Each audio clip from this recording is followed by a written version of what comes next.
welcome to Excellent Upskills. Sorry, it's been long time back when I posted my last video. Due to some personal reasons, I was occupied somewhere. Now, let's start with a new chapter of NCERT Class 7th Geography book, and this is chapter number 3, Our Changing Earth. So let's start the reading of the chapter. The lithosphere is broken into smaller number of plates known as lithosphere plates. See children, in earlier chapters we came to know about lithosphere. It is that layer of earth where plant and animal kingdom exist. Okay, so the lithosphere is broken into a number of plates known as lithosphere plates. जो lithosphere है जहाँ पर plant और animal kingdom exist करते हैं वो number of lithosphere plates में broken है. You will be surprise to know that these plates move around very slowly. और आपको बहुत जानकर आश्चर्य होगा कि ये प्लेट्स बहुत धीरे धीरे मूव करती हैं. Just a few millimetres every year. और इस तरह की ये प्लेट्स आप एज्यूम कर लीजिए अर्थ के बिलो में होती हैं, ये आपस में रहती हैं एक दूसरे से मिली हुई, और ये धीरे धीरे कभी कभी मूव करती रहती हैं. सिंस अर्थ एक मूविंग बॉडी है तो ये लेयर्स भी मूव करती रहती हैं और पूरा एक साल में जाकर ये कुछ मिलीमीटर ही हिलती हैं, अपनी पोजीशन चेंज कर लेती हैं. This is because of the movement of the molten magma inside the अर्थ. और ये क्यों होता है? क्योंकि अर्थ के नीचे, क्रस्ट के नीचे मैग्मा होता है, मॉल्टन मैग्मा, और वो इन लेयर्स को मूव कराता रहता है. वो मॉल्टन फॉर्म में होता है, लिक्विड फॉर्म में, तो इस कारण ये जो डिस्क है ये मूव कर जाती हैं. The molten magma inside the earth moves in a circular manner as shown in the activity. यहाँ एक एक्टिविटी दी है, उसमें बताया है कि मॉल्टन मैग्मा जो है वो सर्कुलर डायरेक्शन में घूमता है. आइए इस एक्टिविटी को पढ़ते हैं. Take a small colour paper pellet and put it in a beaker half filled with water. इस तरह से हमने बीकर में एक पेपर पेलेट लिया है और उसको हाफ फिल किया है वाटर से. Place the beaker on a tripod. ये ट्राइपॉड है, इस पे हमने बीकर को रखा है. Stand and heat it. As the water warms up you will observe that the paper pellet is moving. और जैसे जैसे पानी गर्म होना शुरू होएगा ये पेपर पेलेट मूव करना शुरू कर देगा. upward along with the warm layers of water and then sinks back along with the cooler layers of water. जैसे ही पानी का टेम्परेचर गर्म होता है तो ये ऊपर की तरफ मूव करेगा, और जब पानी ठंडा होने लगता है तब ये नीचे की तरफ सिंक होने लगता है. The molten magma inside the earth moves in a similar manner. और इसी तरह से ये molten magma भी मूव करती है अंदर अर्थ के बिलो में. The movement of these plates cause changes on the surface of the earth. और जब भी ये प्लेट्स मूव करेंगी तो अर्थ के सरफेस पे वो चेंजेस हमें दिखाई देंगे. The earth movements are divided on the basis of these forces which cause them. अब ये मूवमेंट्स हम किस तरह से नोटिस करते हैं, आइए उनके बारे में पढ़ते हैं. The forces which act in the interior of the earth are called as endogenic forces. जो अर्थ के अंदर होती हैं फोर्सेस, ये अर्थ है और यहाँ बीच में अगर ये मतलब अंदर हो रही हैं मूवमेंट, इनको बोलते हैं हम एंडोजेनिक. बहुत ईजी है इसको लर्न करना, अंदर और endo. And the forces that work on the surface of the earth are called exogenous forces. और जो यहाँ ऊपर की तरफ अर्थ के जो भी फोर्सेस होती हैं उस अगर वहाँ कोई मूवमेंट चेंज आता है उसको बोलते हैं एक्सोजेनिक फोर्सेस. आइए इस चार्ट के थ्रू हम पढ़ते हैं. फर्स्ट है earth movements. These are divided into two types, endogenic and exogenic forces. Endogenic में आते हैं सडन फोर्सेस. ऐसे कुछ फोर्सेस जो एकदम सडनली रिएक्ट करते हैं मूवमेंट्स, उनमें आते हैं अर्थक्वेक, वॉल्केनो और लैंडस्लाइड्स। अर्थक्वेक, जब अर्थ में वाइब्रेशंस आती हैं और अर्थ शेकी हो जाता है। वॉल्केनो आपको पता ही है, ज्वालामुखी। और लैंडस्लाइड्स मतलब आपने देखा है बहुत बार, ये हिली एरियाज पे एकदम बहुत बड़ी बड़ी पहाड़ियाँ आपस गिर जाती हैं, लैंडस्लाइड्स हो जाते हैं, सिंक कर जाती हैं वो नीचे, इसको लैंडस्लाइड बोलते हैं। तो ये फोर्सेस होते हैं एंडोजेनिक फोर्सेस, क्योंकि ये अंदर की लेयर्स, जो अंदर ही कुछ रिएक्शन होता है लेयर्स में, आपस में मूवमेंट होता है, उसकी वजह से सडन फोर्सेस आते हैं। Second is diastrophic forces, like building, mountains वगैरह। ये बिल्डिंग और माउंटेन्स के लिए को नुकसान पहुंचाते हैं ये वाले forces.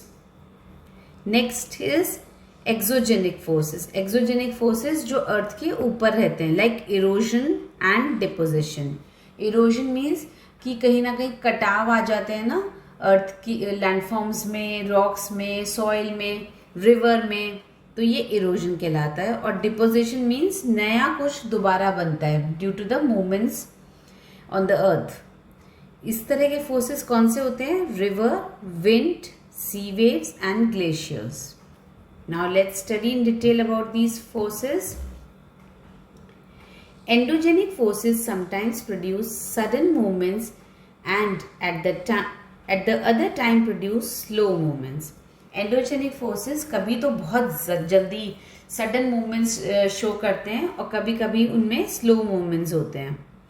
Sudden movements like earthquakes and volcanoes cause mass destruction over the earth of the surface.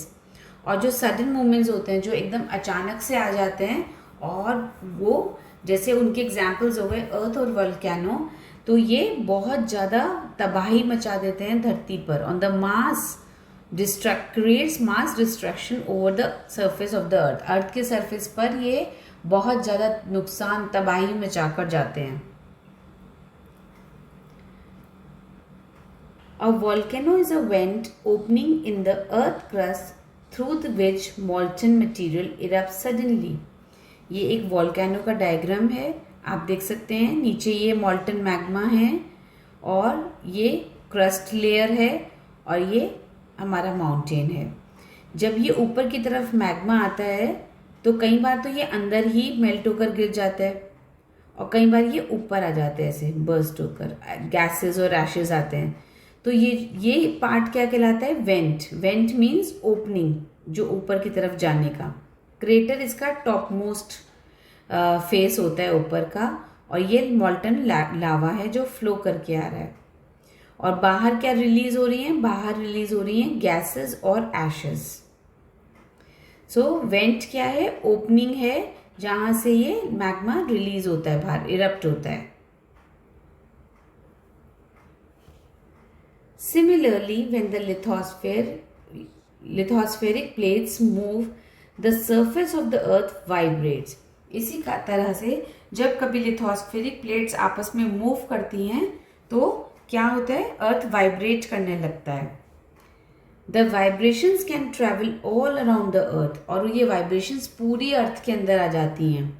These vibrations are called earthquakes, और इन वाइब्रेशंस को हम क्या बोलते हैं? earthquake. The place in the crust where the movements start is called the focus. You can see here in the diagram. ये अर्थ का एक crust बता रखा है, दिखा रखा है डायग्राम में। जहां से ये मूवमेंट स्टार्ट होते हैं इसको क्या बोलते हैं? Focus. The place on the surface above the focus is called the epicenter. और ठीक उसके ऊपर जो पॉइंट होता है that is called epicenter. जैसे अभी अगर मान के चलें कि दिल्ली में और दिल्ली के आसपास कुछ एरियाज में अर्थक्वेक आया, उसका सबसे पहले क्या रिसर्च टीम देखती है कि इसका एपिसेंटर क्या था, कहाँ मेन पॉइंट उसका क्या था। जैसे मेन पॉइंट उसका दिल्ली हुआ, तो दिल्ली में जो वाइब्रेशंस हैं वो बहुत ज़्यादा स्पीड पर फील होंगी, और जितना दूर हम मूव करते जाएंगे उतनी ये वाइब्रेशंस कम फील होंगी।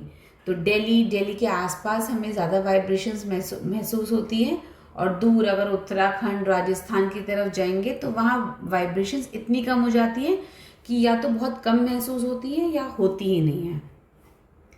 Vibrations travel outwards from the epicentre as waves, और ये हमेशा बाहर की तरफ मूव करती हैं। एपी सेंटर है तो उसके अंदर नहीं मूव करेंगी, ये बाहर की तरफ मूव करती हैं। Greatest damage is usually closest to the epicenter and the strength of the earthquake decreases away from the center. जो ज़्यादा, जहाँ भी एपीसेंटर होगा अर्थक्वेक का, वहाँ पर तबाही ज़्यादा होगी और जितना वो दूर जाता जाएगा वहाँ उतना ही नुकसान कम होगा क्योंकि वाइब्रेशंस कम हो जाती हैं। Let's see the word origin. Endo. Endo means inside and exo means outside. और एंडोजेनिक, एक्सोजेनिक, इनको मिलके, जेनिक को मिलके ये वर्ड्स कंप्लीट बनते हैं, एंडोजेनिक और exogenic. So what is the meaning of genic? Origin, जहाँ से वो चीज़ पैदा हो रही है, अंदर से पैदा होने वाली और बाहर से। तो endogenic and exogenic forces. There are 3 types of earthquake waves. Earthquake waves 3 types की होती हैं. First is P waves और longitudinal waves. Second is S waves और transverse waves. Third is L waves और surface waves. Now let's see. Although earthquakes cannot be predicted, the impact can certainly be minimized if we are prepared beforehand. वैसे तो क्योंकि ये sudden movements होते हैं और अर्थ के बहुत नीचे बिलो से स्टार्ट होते हैं, तो इनको प्रिडिक्ट करना बहुत मुश्किल है, ना के बराबर ये प्रिडिक्ट हम कर पाते हैं। जैसे हम वेदर का फॉरकास्ट तो हम पहले से प्रिडिक्ट कर लेते हैं कि यहाँ पर बाढ़ आने वाली है, यहाँ पर आंधी आएगी, यहाँ पर तूफान आ सकता है, बट हम अर्थक्वेक्स के लिए प्रिडिक्ट नहीं कर सकते, ये एकदम सडन आते हैं। और ये है कि इससे तबाही बहुत ज़्यादा होती है, पर अगर हम सतर्क रहें तो इनसे हम बच सकते हैं। Some common earthquake predictions methods adopted locally by people include study animal behaviors, fish in the ponds get agitated, snakes comes to the surface. इसको अर्थक्वेक को प्रिडिक्ट करने के लिए कोई भी प्रॉपर एक तरीका नहीं है। सिर्फ जो लोकल पीपल हैं, पुराने लोग हैं, उनको कैसे जज करना आता था कि अर्थक्वेक आ सकता है, या तो मछलियां जो हैं पानी में, जो भी वाटर एनिमल्स होते हैं वाटर बॉडीज के अंदर, वो अपनी कुछ छटपटाहट दिखाना शुरू कर देते हैं, या फिर स्नेक्स या जो भी इंसेक्ट्स हमारे अर्थ के बिलो में रहते हैं, इसमें हॉलो करके रहते हैं, वो बाहर आना शुरू कर देते हैं। तो इन चीज़ों से पहचान होने लगती है कि कहीं ना कहीं नीचे अर्थ में से वाइब्रेशंस आनी शुरू हुई हैं, और ये लोग जल्दी, ये एनिमल्स जल्दी फील कर पाते हैं क्योंकि ये अर्थ सरफेस के पर ही रहते हैं। An earthquake is measured with a machine called a seismograph. This is important. This earthquake को मेजर करने के लिए मशीन होती है, उसको क्या बोलते हैं हम? Seismograph. The magnitude of the earthquake is measured on the Richter scale. जैसे अब हम क्या मेजरिंग टर्म्स यूज करते हैं? KG, litres. So same ways earth को मेजर करने के लिए अगर हमें बताना है उसकी फ्रिक्वेंसी के लिए, तो we use the word Richter scale. An earthquake of 2.0 or less can be felt only a little. अगर अर्थक्वेक का जो रिक्टर स्केल पे हम उसको मेजर करेंगे, अगर उसकी फ्रीक्वेंसी 2.0 है तो वो बहुत कम होगी या ना के बराबर होगी। हम इतने समझ भी नहीं पाएंगे कि अर्थक्वेक आया और वो ख़त्म भी हो जाएगा। An earthquake over 5.0 can cause damage from things falling. Earthquake 5.0 है या उससे ज़्यादा है तो वो नुकसान पहुंचा सकता है, क्योंकि जैसे बहुत ओल्ड मॉन्यूमेंट्स, ओल्ड बिल्डिंग्स हैं, हट शैक्स हैं, वो गिरने लगती हैं। At 6.0 or higher magnitude is considered very strong. जो 6 पॉइंट कुछ आते हैं, 6.3, 6.8 करके जो आते हैं मैग्नीट्यूड के अर्थक्वेक्स, वो बहुत ज़्यादा तबाही मचा के जाते हैं। And 7.0 is classified as a major earthquake. और 7.0 या 7+ करके आते हैं अर्थक्वेक, तो वो तो एकदम उस जगह को बिल्कुल ही ख़त्म कर जाते हैं, बहुत ज़्यादा डैमेज करके जाते हैं वहाँ चीज़ों को। Earthquake preparedness. Where to take shelter during an earthquake? See, few precautions are given here कि अगर earthquake आता है तो हमें क्या precautions लेनी चाहिए खुद को safe रखने के लिए. First is safe spot. Under a kitchen counter, table or desk against an inside corner or wall. ये safe points होते हैं जब earthquake आ रहा हो. या तो किसी टेबल काउंटर के नीचे आ जाइए जिससे कुछ भी अगर ऊपर से गिरता है तो आप सेफ हो जाएंगे. और ऐसे ही आप कॉर्नर में, वॉल के कॉर्नर से आप लगकर खड़े हो जाते हैं तो भी आप सेफ हो जाते हैं. स्टे अवे फ्रॉम, कहाँ किन चीज़ों से हमें दूर रहना है? Fire places, areas around chimneys, Windows that shatter including mirrors and picture frames. ये जो सामान है और फायर की जो चीज़ें हैं उनसे हमें दूर रहना चाहिए क्योंकि सडनली कुछ भी हमारे ऊपर आकर गिरेगा या कुछ भी नुकसान हो सकता है. कोई शॉर्ट सर्किट स्पार्क हो गया तो भी वो नुकसान पहुंचा सकता है. Now be prepared, spread awareness amongst your friends and family members and face any disaster confidently. और ऐसी कंडीशंस में जब अगर आ भी रहा है अर्थक्वेक तो हमें पैनिक नहीं करना चाहिए, अवेयरनेस बढ़ानी चाहिए, एक दूसरे को सतर्क और हेल्प करना चाहिए. Now major landforms. अब हम बात करेंगे एक्सोजेनिक फोर्सेस के बारे में. The landscape is being continuously worn away by two processes. जो हमारे लैंडफॉर्म्स है, लैंडस्केप, जो हम लैंड जिस पर हम रह रहे हैं वहाँ continuously due to the movements of the earth दो तरह के प्रोसेस चलते ही रहते हैं. That is weathering and erosion. या तो कुछ नया बिल्टअप होता रहता है या कुछ टूटता रहता है, कटता रहता है. Weathering is the breaking up of rocks on the earth surface. Weathering किसको बोलते हैं? जब अर्थ सरफेस पे रॉक्स टूटने लगती हैं, है ना, ड्यू टू द मूवमेंट्स, तो उनको हम क्या बोलते हैं? वेदरिंग. और इरोजन क्या होता है? Erosion is the wearing away of the landscape by different agents like water, wind and ice. Erosion means वहां से उस चीज को वो हट जाती है और कहीं जाके और वो मूव कर जाती है. लाइक वाटर, विंड और आइस से बहुत ज़्यादा अर्थ के लैंडफॉर्म्स में इरोजन्स और वेदरिंग होते हैं. The eroded material is carried away by और transported by water, wind etcetera and eventually deposited.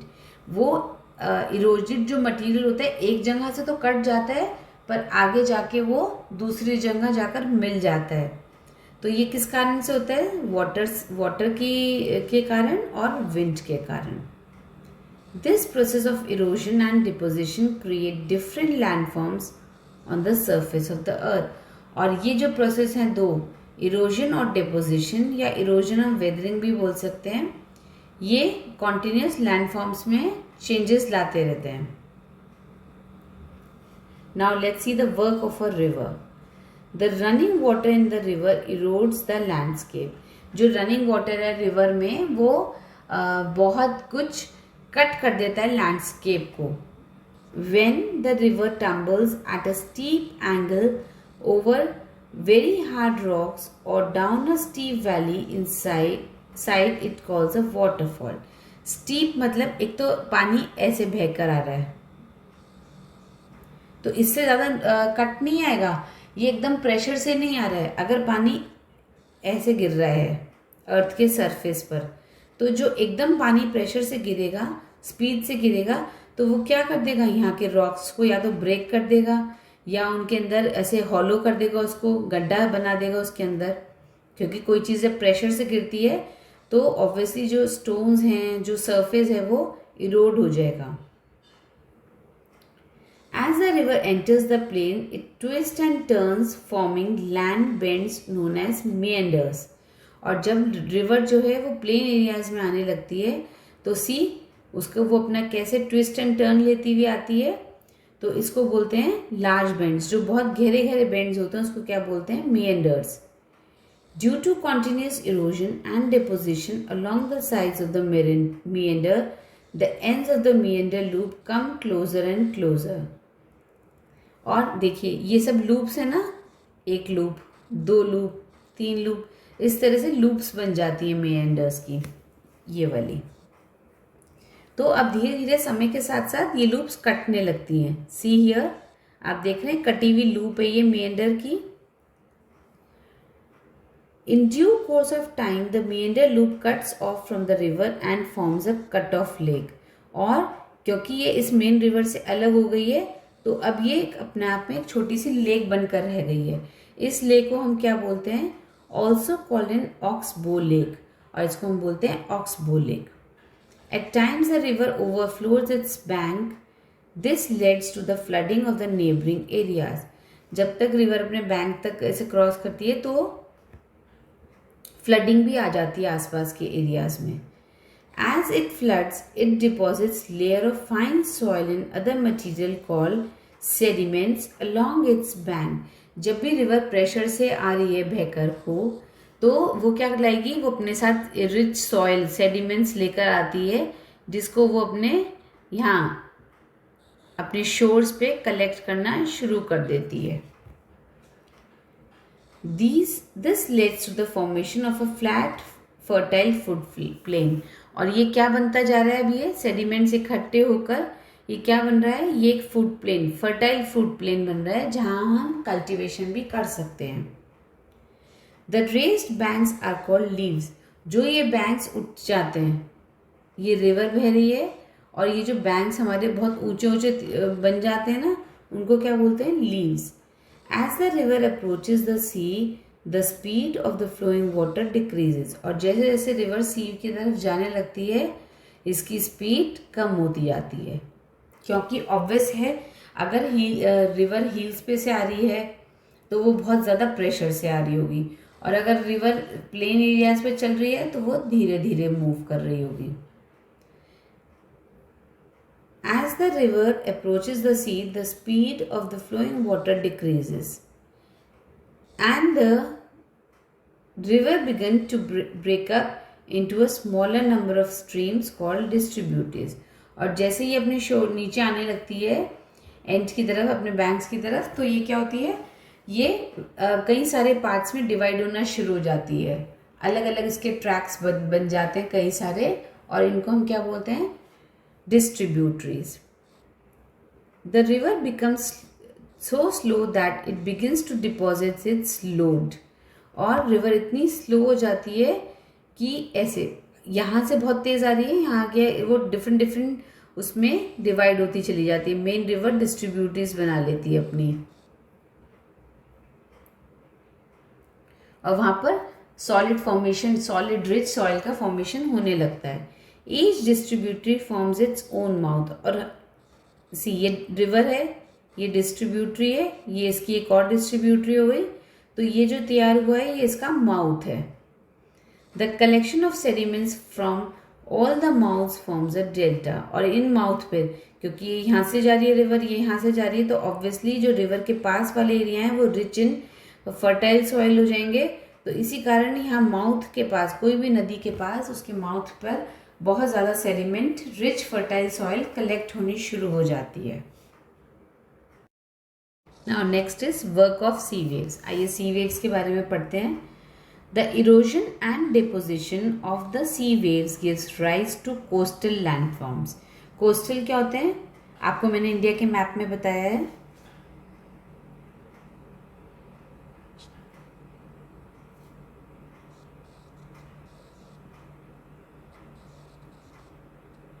ये इंडिया का मैप है. यहाँ सबसे ज़्यादा वाटर है, ओशंस हैं, तो ये जो एरिया कहलाता है ये सारा कोस्टल एरिया कहलाता है. ये रिच इन सेडिमेंट्स होता है.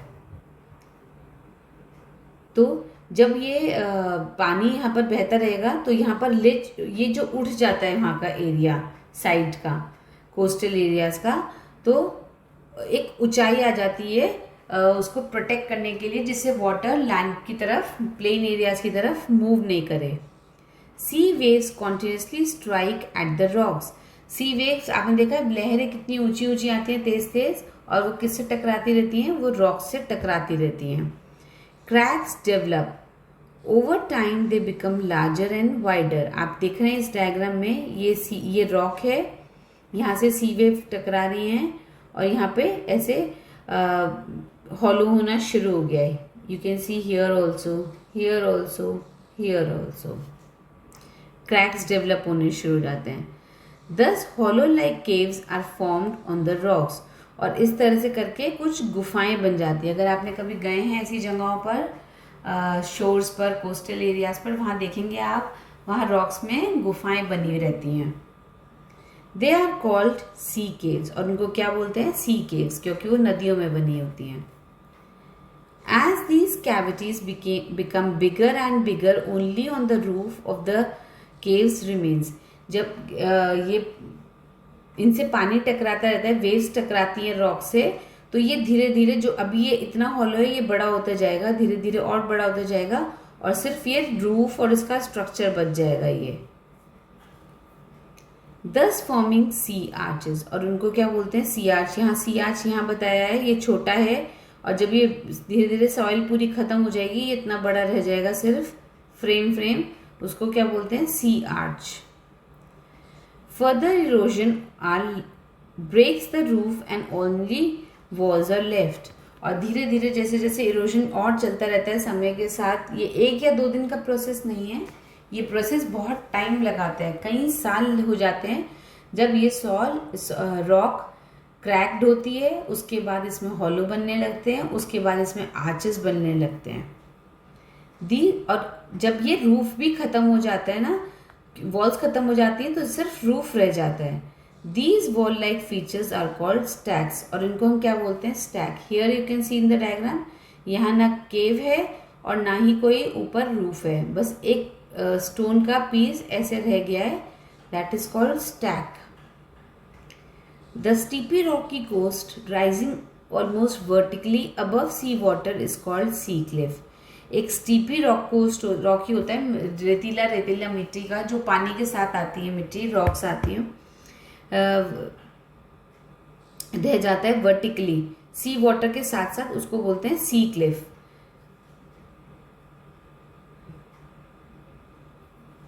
The sea waves deposit sediments along the shores forming beaches. अब आप देख रहे हैं नदी के पास यहाँ सेडिमेंट्स इकट्ठे होने शुरू हो जाते हैं आसपास शोर्स पर, और ये सी वेव्स की हेल्प से होते हैं, क्योंकि सी वेव्स जो है अपने साथ बहुत ज़्यादा सेडिमेंट लेकर आती हैं और शोर्स के ऊपर छोड़ देती हैं उनको, और धीरे धीरे वो बीचेस बन जाते हैं. फिर आपने बीच पर जाकर देखा होगा वहाँ की सॉइल शोर्स की किस तरह से होती है, तो वो टेक्सचर इसी वजह से है क्योंकि जो वेव्स हैं वो वाटर के साथ सेडिमेंट्स इकट्ठा करके लेकर आती हैं. Now next is work of ice. Glaciers are rivers of ice which to erode the landscape by bulldozing soil and stones to expose the solid rock below. Glaciers क्या होती हैं? रिवर्स ऑफ आइस होती हैं. ये इरोड होती हैं, landscape है तो ऑब्वियसली इरोड होगा, ये एक प्रोसेस है इरोजन और डिपोजिशन का, और यहाँ के जो स्टोन्स वगैरह हैं वो भी एक्सपोज हो जाते हैं और रॉक भी उसको इफेक्ट होती है. Glacier carve out deep hollows. As the ice melts they get filled up with water and become beautiful lakes in the mountains. अब ये आइस का क्या होता है? आपने नॉर्मली आइस क्यूब लीजिए, फ्रिज से निकालिए, आप उसके ऊपर तेज पानी खोलेंगे तो उसमें हॉलो होता जाएगा वो आइस क्यूब, और धीरे धीरे पूरा डिजोल्व हो जाएगा. सेम ग्लेशियर्स के साथ है, तो जैसे जैसे वो मेल्ट होते जाते हैं उनमें हॉलो बनने लगते हैं, और ये हॉलो पानी से फिल हो जाते हैं, और धीरे धीरे ये छोटी छोटी सुंदर लेक्स का रूप ले लेते हैं माउंटेन्स पर. आपने देखा माउंटेन्स में ट्रैवल करेंगे आपको कहीं पे भी झरना मिल जाएगा, कहीं पर भी छोटी सी लेक मिल जाएगी, ये इसी कारण है. The material carried by the glacier such as rocks, big and small, sand and silt gets deposited. और ये जो मटीरियल है ग्लेशियर्स का, ये क्या करता है? Such as rock, big and small, sand, silt, ऐसे ये डिपॉजिट करने लगता है. These deposits form glacier moraines. और इनसे क्या बनना शुरू हो जाता है? ग्लेशियर मोरेन्स बोलते हैं. Next is work of wind. Have you ever visited a desert? क्या आप कभी किसी डेजर्ट में गए हैं? Try to collect some pictures of sand dunes. आप वहाँ पर सैंड ड्यून्स की पिक्चर क्लिक कीजिए. Attractive agent of erosion and deposition in the deserts is wind. यहाँ पर विंड में सॉरी डेजर्ट्स में वाटर तो नहीं होता, तो वाटर से इरोजन और डिपोजिशन नहीं होता है. किससे होता है? विंड से. इन desserts you can C rocks in the shape of a mushroom commonly called mushroom rocks. आप डेजर्ट्स में जाएंगे, वहाँ रॉक्स आपको मोस्टली मशरूम शेप में देखने को मिलेंगी, इसी कारण उन्हें मशरूम रॉक्स कहा जाता है. Winds erode the lower section of the rocks more than the upper part. Wind जो हैं वो लोअर पार्ट को इफेक्ट करते हैं रॉक्स के रादर देन ऊपर वाले पार्ट को. Therefore such rocks have narrower base and wider top. इसी कारण ये नीचे से पतली रह जाती हैं और ऊपर से ये ब्रॉड रह जाती हैं. When the wind blows, it lifts and transports sand from one place to another. और जब विंड ब्लो करती है तभी क्या करती है? यहाँ से मिट्टी उठाकर यहाँ जाकर छोड़ दी. फिर नेक्स्ट टाइम विंड आई, यहाँ से मिट्टी उठाकर फिर यहाँ लाकर छोड़ दी. इस तरह से ये पोजीशन चेंज करते रहते हैं. When it stops blowing, the sand falls and gets deposited in low hills like structures. These are called sand dunes. और जब बहुत ज़्यादा इकट्ठा ये हवाएं चलने लगती हैं तो इनका डिपोजिशन होने लगता है और वो बहुत छोटी छोटी हिल्स बन जाती हैं, छोटी छोटी सी पहाड़ियाँ लगती हैं. उनको हम क्या बोलते हैं? Sand dunes. ये आप देख सकते हैं. While the grains of sand are very fine and light, the wind can carry it over very long distances. अब पानी तो नहीं बहकर जा सकता है कहीं दूर, वो तो फ्लड आती है, वो एक प्रोसेस होता है, वो भी बहुत बहुत टाइम बाद ऐसे पानी एकदम फ्लो करके आता है नीचे धीरे धीरे एक प्रोसेस के बाद. पर यहाँ पर विंड जो है उसका इरोजन और वेदरिंग वाला फॉर्मेशन चलता रहता है, क्योंकि वो उसका पार्टिकल, उसके जो ग्रेन्स, आपने कभी रेता को देखा है? जो समुद्र से बहकर रेत आता है उसको आप छूएंगे तो वो बहुत लाइट होता है और एकदम फाइन क्वालिटी होता है, तो वो जल्दी हवा के साथ मूव कर जाता है. When such sand is deposited in large areas, this is called loess. और जब इस तरह से सैंड इकट्ठी शुरू हो जाती है होनी, इसको हम क्या बोलते हैं? Loess. Large deposits of loess is found in China. कहाँ पर सबसे ज़्यादा देखने को मिलते हैं लोएस? चाइना में. Now children, let's do the exercise. Tick the correct answer. Which is not an erosional feature of sea wave. Cliff बनता है सी वेव्स की हेल्प से और सी केव्स भी बनते हैं, बीच नहीं बनते हैं. Next is the depositional feature of glacier is moraine. Which is cause by the sudden movements of the earth. Sudden movements of earth से क्या होता है? वोल्केनो. या यहाँ पे अर्थक्वेक का ऑप्शन नहीं दिया है, अगर अर्थक्वेक दिया होता तो हम अर्थक्वेक को टिक करते. Mushroom rocks are found in. Mushroom rocks कहाँ देखने को मिलती हैं? डेजर्ट्स में. Oxbow lakes are found in river valleys. ये कहाँ देखने को मिलती हैं लेक्स? रिवर वैलीज में. Next is matching. Let's first read the answers. Sea shore, mushroom rock, river of ice, rivers, vibrations of earth, sea cliff, hard bed rock और deserts. Let's match. Glacier क्या है? Moving of river of ice.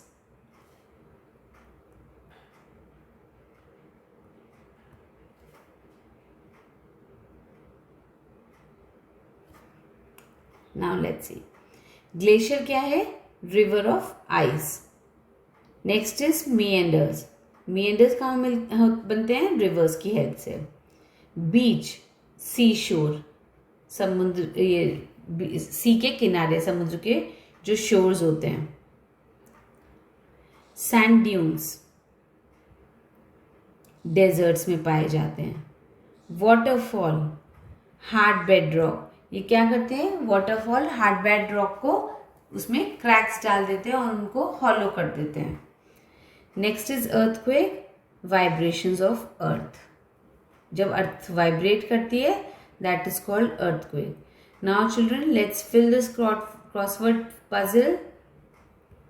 First we are going to do the across. Loop like the bend of a river, meander. Let's read the second. Solid form of water is ice. Next is moving mass of ice. Moving mass of ice को हम क्या बोलेंगे? Glacier. Sudden descent of water in the bed of a river. Waterfall. Sudden जो पानी आके ऊपर झरने की तरह से गिरता है, that is called waterfall. Next is natural cavity on weak rocks formed by action of waves. Waves के कारण जो रॉक्स में कैविटी बन जाती है उसको हम क्या बोलते हैं? केव. सी केव्स होता है ना पूरा name. Next is embankment on a river that helps it in its channel. और रिवर में कुछ एम्बैंकमेंट्स बन जाते हैं जो उसको आगे आगे डिस्ट्रीब्यूट बनने में हेल्प आउट करते हैं. That is called levee. Large body of sea water. Large body of sea water is sea. समुद्र कहलाएंगे. Next is dry area where sand dunes are found. We have read it in the chapter, that is desert. Desert में ही हमें sand dunes देखने के लिए मिलते हैं. Small hill of sand caused by the action of the wind. Wind की help से जो छोटी छोटी sands बन जाते हैं उसको हम क्या बोलते हैं? Sand dune. Flat plain formed by the river deposits during the time of flood. जब बाढ़ आती है और कुछ फर्टाइल प्लेन बन जाता है उसको हम क्या बोलते हैं? Flood plain. ये rich in sediments, rich in fertile soil होता है. Now we are going to do the fill the cross पर downwards. Rise and fall of water caused by friction of wind on water surface. That is called wave. Wave क्या होता है? ऐसे कभी उठ रही है, कभी नीचे जा रही है, कभी उठ रही है, कभी नीचे जा रही है. So rise and fall of water होता है वो. That is called wave. Flow of water in a channel. Now let's see. Flow of water in a channel is, here we have fill the answer, is river. जब वो एक path पे चलने लगता है आइस मेल्ट होकर पानी, तो ग्लेशियर्स के थ्रू जब वो मेल्ट हो जाते हैं और एक पाथ पे मूव करने लगते हैं, that is called river. Steep perpendicular face of a rock along a sea coast. एक स्टीप परपेंडिकुलर रॉक बन जाती है, तैयार हो जाती है सी कोस्ट की तरफ, उसको हम क्या बोलते हैं? Cliff. Okay. Next is debris of boulder and course material carried bye glacier. इसको हम क्या बोलेंगे? जो डेब्रिस वहां बन जाता है ग्लेशियर्स की हेल्प से, that is called moraine. Crescent shaped lake formed by a meandering river. पहले एक रिवर होती है, वो फिर मेंडर्स बन जाते हैं, लूप्स बन जाते हैं, और वो फिर बिल्कुल अलग हो जाती है और क्रीसेंट शेप ले लेती है. उसको हम क्या बोलते हैं? Oxbow lake. वो इस तरह से लूप की शेप में कट जाती है. Next is fine sand deposited by the action of the wind. जो सैंड डिपॉजिट होता है with the action of wind is called, sorry I have not filled here,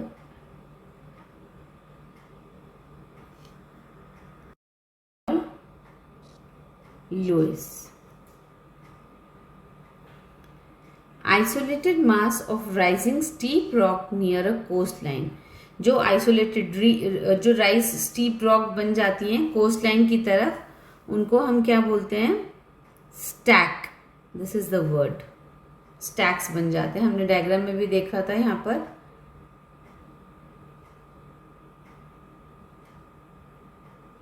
See here, these are called stacks.